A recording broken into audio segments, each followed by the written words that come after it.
साल 2024 के आंकड़े बताते हैं कि पूरी दुनिया में लगभग 26 करोड़ लोग डिप्रेशन से जूझ रहे हैं। अब जरा भारत की बात करें तो हर 20 में से एक भारतीय डिप्रेशन की चपेट में है। और खास बात यह है कि कोरोना महामारी के बाद यह समस्या और भी तेजी से बढ़ी है। यानी डिप्रेशन आज सिर्फ एक बीमारी नहीं बल्कि एक गंभीर वैश्विक समस्या बन चुका है। क्या आपने कभी ऐसा महसूस किया है कि सब कुछ आपके पास है, घर, परिवार, दोस्त, लेकिन फिर भी दिल के अंदर एक खालीपन है। लोग पूछते हैं क्या हुआ और आपके पास कोई जवाब नहीं होता। नींद पूरी होने के बाद भी थकान जाती नहीं और कभी कभी ऐसा लगता है जैसे जिंदगी में कोई रंग ही नहीं बचा। आप बाहर से हंसते मुस्कुराते नजर आते हैं लेकिन अंदर से चुपचाप टूट रहे होते हैं। कई बार लोग इसे आलस या कमजोरी कहकर नजरअंदाज कर देते हैं, लेकिन दोस्तों असल में ये एक गंभीर समस्या हो सकती है। आज हम बात कर रहे हैं कि आखिर डिप्रेशन क्या है, आप कैसे पहचानें कि आप खुद डिप्रेशन में हैं या नहीं। दोस्तों, डिप्रेशन कितने प्रकार के हो सकते हैं और सबसे जरूरी बात, इससे बाहर निकलने का रास्ता क्या है।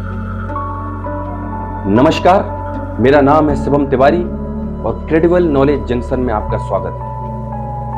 आज हम बात कर रहे हैं एक आम समस्या बन चुकी बीमारी जिसका नाम है डिप्रेशन।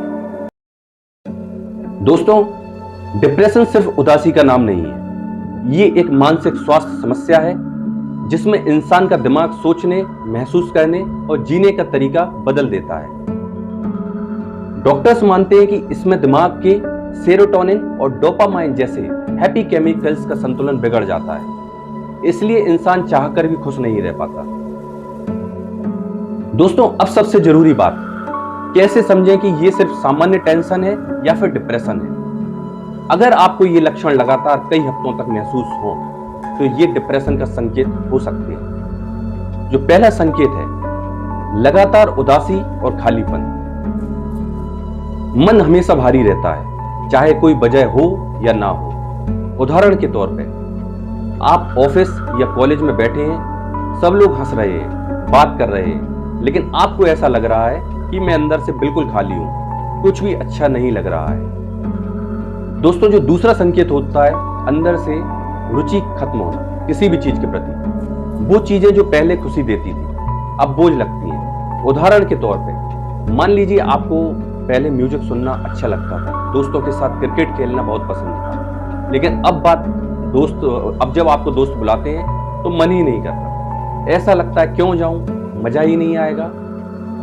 दोस्तों, जो तीसरा लक्षण होता है, नींद और थकान की समस्या। या तो बहुत अधिक नींद आती है या बिल्कुल नींद नहीं आती, और चाहे जितनी भी नींद ले लें, शरीर हमेशा थका हुआ लगता है। उदाहरण के तौर पे, रात को 8 से 9 घंटे सोने के बाद भी सुबह उठकर लगता है कि कुछ किया ही नहीं, फिर भी थकान है। या फिर पूरी रात करवटें बदलते रहते हैं। दोस्तों, जो चौथा लक्षण होता है, भूख में बदलाव। कभी कभी बहुत ज्यादा भूख लगती है तो कभी बिल्कुल भूख ही नहीं लगती। उदाहरण के तौर पे, कभी बिना भूख के भी बार बार कुछ ना कुछ खाते रहना, और कभी ऐसा कि पूरा दिन निकल गया लेकिन खाना खाने का मन ही नहीं करता। दोस्तों, जो पांचवा लक्षण होता है, नेगेटिव सोच और आत्मग्लानि। हमेशा खुद को बेकार, असफल या दूसरों से कम समझना। किसी छोटी सी गलती पर बार बार सोचना, मैं तो किसी काम का नहीं हूं, मुझसे कुछ नहीं होगा, भले ही दूसरों ने उस बात पर ध्यान भी ना दिया हो। दोस्तों, जो छठा लक्षण है, ध्यान और एकाग्रता की कमी। पढ़ाई या काम करने पर फोकस ही नहीं कर पाना। उदाहरण, आप किताब खोलते हैं लेकिन 10 मिनट बाद ध्यान कहीं और चला जाता है, या लैपटॉप खोलते हैं लेकिन काम करने के बजाय बार बार स्क्रीन को खाली देखते ही रहते हैं। दोस्तों, जो सातवां लक्षण होता है, जीवन से मोहभंग होना। लगता है जैसे जिंदगी का कोई मतलब ही नहीं। दोस्तों, कभी मन में आता है, मैं यहां क्यों हूं, मेरे होने ना होने से किसी को फर्क ही क्या पड़ेगा। ये सबसे गंभीर संकेत हो सकता है, इसे बिल्कुल हल्के में नहीं लेना चाहिए।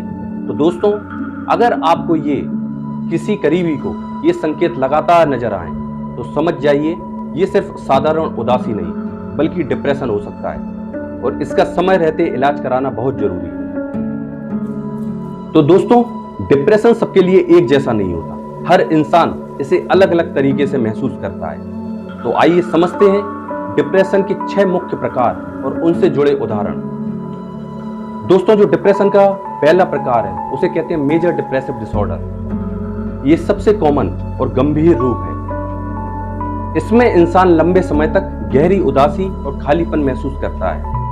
रोजमर्रा के काम बोझ लगने लगते हैं। उदाहरण, सोचिए एक इंसान ऑफिस जाता है लेकिन काम में उसका मन बिल्कुल भी नहीं लगता। दोस्त पूछते हैं चलो बाहर घूमने चलते हैं, लेकिन उसे लगता है मुझसे कुछ भी नहीं होगा। ऐसा महीनों तक चलता रहता है।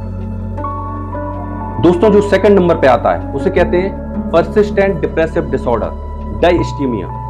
ये हल्का लेकिन बहुत लंबा चलने वाला डिप्रेशन है। सालों तक इंसान के साथ बना हुआ रहता है। मान लीजिए कोई व्यक्ति कहता है मुझे याद ही नहीं आखिरी बार कब मैं सच में खुश हुआ था। वो जिंदगी जीता है लेकिन अंदर से हमेशा थोड़ा उदास और थका हुआ रहता है। दोस्तों, थर्ड है बाइपोलर डिसऑर्डर। इसमें मूड बार बार बदलता है। कभी इंसान बहुत खुश, एक्टिव और जोश से भरा हुआ रहता है, तो कभी अचानक गहरे डिप्रेशन में चला जाता है। कोई लड़का एक हफ्ते तक बहुत सारे प्लान बनाता है, बिजनेस शुरू करेगा, देर रात तक जागकर काम करेगा, लेकिन अचानक अगले हफ्ते उसका मन इतना बुझ जाता है कि बिस्तर से उठने की ताकत भी नहीं बचती। दोस्तों, जो डिप्रेशन का चौथा प्रकार होता है उसे कहते हैं पोस्टपार्टम डिप्रेशन। ये बच्चों के जन्म के बाद मां में होता है। डिलीवरी के बाद शरीर और दिमाग में बहुत बदलाव आते हैं, जिससे कुछ माओं को गहरी उदासी और तनाव घेर लेता है। उदाहरण के तौर पर एक नई माँ बच्चे को देखती है लेकिन मुस्कुराने के बजाय रो पड़ती है। वो सोचती है क्या मैं अच्छी माँ बन पाऊंगी, क्या मैं इस बच्चे की देखभाल कर पाऊंगी। ये पोस्टपार्टम डिप्रेशन का संकेत हो सकता है। दोस्तों, नंबर 5 पे आता है सीजनल अफेक्टिव डिसऑर्डर। ये मौसम बदलने पर होता है, खासकर सर्दियों में। धूप कम मिलने से दिमाग का मूड बिगड़ जाता है। सर्दियों में कुछ लोग बहुत थके थके, उदास और चिड़चिड़े हो जाते हैं। उन्हें लगता है जैसे सारी ऊर्जा गायब हो गई। लेकिन जैसे ही मौसम बदलता है और धूप आती है, उनका मूड फिर से ठीक हो जाता है। दोस्तों, नंबर 6 पे आता है साइकोटिक डिप्रेशन। ये डिप्रेशन का गंभीर रूप है। इसमें इंसान उदासी के साथ साथ भ्रम यानी डिल्यूजन और आवाजें सुनना, हेलुसिनेशन जैसी दिक्कत झेलता है। उदाहरण के तौर पे कोई व्यक्ति सोचता है मेरे बारे में सब लोग बुरा बोल रहे हैं, जबकि हकीकत में ऐसा कुछ नहीं होता। या कभी ऐसी आवाजें आना, सुनाई देना जो असल में मौजूद ही नहीं है। तो दोस्तों, डिप्रेशन अलग अलग तरह से सामने आता है। हर किसी का अनुभव अलग हो सकता है, इसलिए इसे नजरअंदाज करना सबसे बड़ी गलती है। दोस्तों, अब हम बात करेंगे कि आखिर डिप्रेशन इतना खतरनाक क्यों है। दोस्तों, डिप्रेशन धीरे धीरे इंसान के रिश्तों, कैरियर और सेहत पर असर डाल रहा है। अगर इसे नजरअंदाज किया जाए तो यह गंभीर रूप ले सकता है। याद रखिए, डिप्रेशन कमजोरी नहीं है, ये एक बीमारी है। आप क्या करें यदि आप डिप्रेशन में हैं? तो दोस्तों, सबसे पहले किसी भरोसेमंद इंसान से खुलकर बात करें, रूटीन ठीक करें, एक्सरसाइज और मेडिटेशन करें, सोशल मीडिया से दूरी बनाएं, प्रोफेशनल हेल्प लें, डॉक्टर या काउंसलर्स, और सबसे अहम, खुद को दोष ना दें।